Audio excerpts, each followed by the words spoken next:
The Bardock DLC came out 2 weeks ago, and the race for the fastest time is already well underway, with the only name that matters being at the top of the leaderboard. Yup, that's me. Now, this is a very new run with a lot of tech still to discover. In fact, I want to show you my world record today, but I'll also let you know how to beat it if you want to try this run for yourself. Now, for any Kakarot speedrun, the first thing you're going to want to do is build those community boards. Community boards in the base game carry over passive buffs into the DLC. You don't need all the community boards filled up like I did, but you definitely want the Z Warriors, Training, Gods, and Adventure. This is something that will take some time to build, as if you've played the DLC already, there's no way to restart it, which means there's no way for you to do the speedrun unless you start a new game. Starting a new game and building the community boards is something that will take you at least 20 hours, so it's a big investment, but it's one you gotta do if you want to compete in this space. Think of it this way though, once you get through it, you'll have a save ready to speedrun any DLC that comes out in the future as well. Regardless, the timer starts when you press yes on this screen, so let's get started. The first fight is against a horde of alien pugilists. They're pretty weak, so you mostly just want to attack them over and over, taking them out quick. But the main goal isn't even to get kills fast, it's to build your ultimate attack meter to level 2. And the best way to do that is actually to target these red aliens whenever possible. These take longer to die, but that allows you to attack for longer without having to switch targets. The worst things that can happen to you in this phase is getting knocked away on an attack or an enemy is blocking. Both happened to me in this run, so you can definitely get a better time, especially because when I reached level 2, I got stunned on that exact same moment. And that delayed my ultimate attack, but since I looked at the timer and it wasn't actually too bad, I decided to keep going. From here, you skip a bunch of cutscenes and tutorial boxes back on planet Vegeta and fly straight to Kanasa as soon as you can. In Kanasa, you usually have two options. You can choose to take out these 3 outposts before heading into the big city, or head straight into the city and defeat every goon at once. In theory, going through the outposts would be faster since you level up after each encounter, and if you add up the number of goons that you take down, it's actually less than the number of goons you have to defeat if you enter the city right away. But I found out that even though I had to take down more goons by heading straight into the city, I was able to do it 2 minutes faster than if I did the outposts. And that's probably because you're being more optimal with your team attacks, and you don't have to fly from place to place. So straight into the city we go. This is by far the longest fight in the entire speedrun. It takes about 10 minutes, so it's a third of the full run. The priority here is to throw your assist attacks as soon as they're off cooldown. It doesn't matter if the assists hit the target, miss, or get interrupted. The only thing that matters is that you use them to build the team ultimates as soon as you can, as that's the most efficient way of taking down many enemies at once. At the same time, you want to build up your combo as much as possible, as that multiplier you see on the right side of the screen also helps you with the number of enemies taken down with each ultimate. Since we are way too underleveled for this fight, I mean we're level 21 at this point, going up against level 30 and above, I found that using special moves wasn't super helpful, so it's mostly just melee combat all the way through. And if we do get hit, which we did a bunch, Bardock comes pre-equipped with 5 healing items, so you can just quickly pop one of those and get healthy again. It's a very monotonous fight. Once you get the rhythm of it, it's just rinse and repeat. Not the most fun part of the speedrun, but it was the fastest way I've found to do this. Once you reach 817 kills, 3 final enemies will spawn. These ones are a bit stronger, but the method is pretty much the same, except you'll probably build that ultimate again in the time it takes you to kill them, but this time it's not worth using. It doesn't deal enough damage for how long that animation is, so I just keep it in the back and keep using my assists for bonus damage. I look at my timer and now we're on world record pace. I'm feeling good. Skip a few more cutscenes.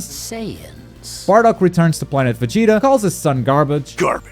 And it's time to fly off again, this time to planet Meat. Oops, I said fly off to planet Meat! We just lost more than 3 seconds here. But not to worry, because ladies and gentlemen, you are about to witness what was probably the luckiest thing that ever happened to me in my speedrunning career. I streamed this speedrun for almost 3 hours. I cannot get this to happen again, ever. By the way, I stream on YouTube now. There's a second channel called Globku Live. There's a link down below. Definitely subscribe if you want to watch me live stream. I don't have a schedule, so you really just gotta subscribe to be notified. Now, this is the first normal fight, as in not against a horde of enemies. We just unlocked the Bardock transformation, so we try to stay transformed the whole way through. And I try to target the Dodoria's subordinate B and D, as those are the most annoying to deal with. And what I got was both of them. Subordinate D tries to dash in while I'm taking down the other one, and even though I drop one of them out of the combo, I am able to reposition Bardock so they both get caught again. This is a huge time save, because you're taking down 2 of the 4 members in one go. And on top of that, it was the two most annoying members of this team. That is just mwah, chef's kiss. After those guys go down, we turn our attention to subordinate C, leaving A for last as he is the strongest of the bunch. And you want to take him down while there's no one else to annoy you. I actually don't know if this is the best method for fighting against subordinate A. Maybe going for a stun, surge, and spamming specials is faster, so there's room for improvement here, provided you get as lucky as I just did. Once that fight ends, you have another one, this time against two of the subordinates. Don't forget to transform, which I almost did, and Bardock leveled up between fights, so they go down much faster. It's definitely not worth going for a stun here. Both of them go down pretty quick with just a normal combo. Bardock returns to planet Vegeta. He's badly hurt, and it's time for a slow walking section. Yep, you just walk forward very slowly until you reach the cafeteria. Hey guys, knock knock.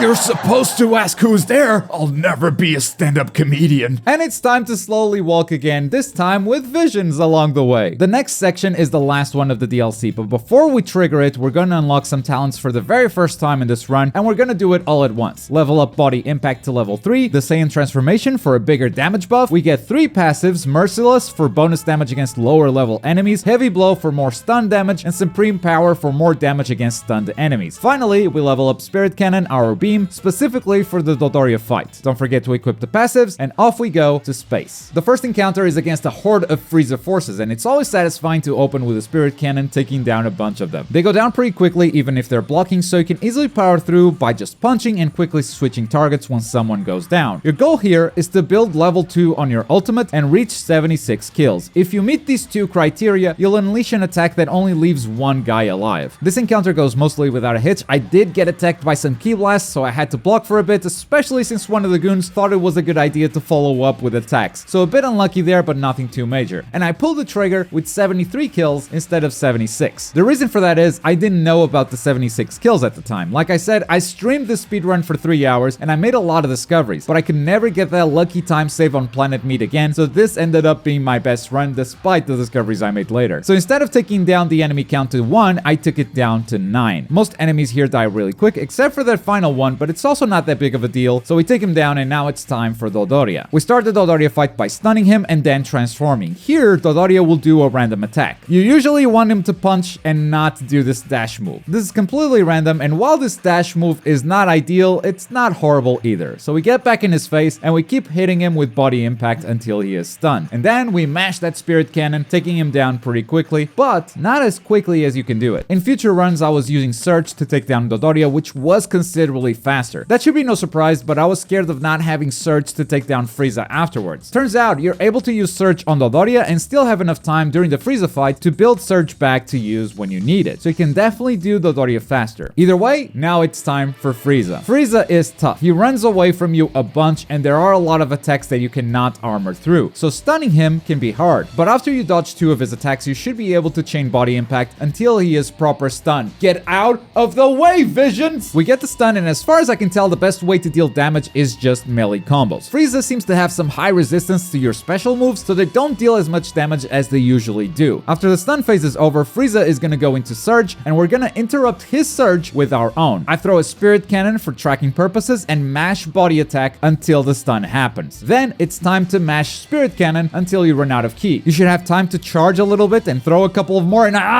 Visions! And once Frieza recovers, he goes straight into another Surge phase. And here, I just focus on dealing damage because the fight is almost over. Stunning is not worth it anymore. I don't mind getting hit. Remember, we still have some healing items pre-equipped if we need them. All that matters is taking Frieza down to 16,000 health before he recovers from his Surge Exhaustion. Surge Exhaustion is when Frieza's Surge ends and he just looks a bit stunned from having spent all that energy. And as you can see, we did it. No matter how hard we hit Frieza now, his health won't go down. So we just have to wait for him to wake up and throw his final attack. We pre-cook a Spirit Cannon, taking down the yellow bar in one hit, and as soon as we hit the square button to follow up with an attack, the timer stops, and that's a new world record, baby. But as you can see, there are enough places where you can improve this run, so sub 30 minutes is definitely possible. Is it doable without getting as lucky as I did on Planet Meat? That I do not know. I tried for another 2 hours after this, but to no success. The Planet Meat RNG was too strong, so I'll leave it to the future generations to beat this time. For now, we've conquered another DLC on Speedrun.com, and I look forward to the next one. But if you guys enjoyed this video, I bet you'll enjoy the Trunks speedrun too. I completely broke that one when I found out about the community boards. Check it out.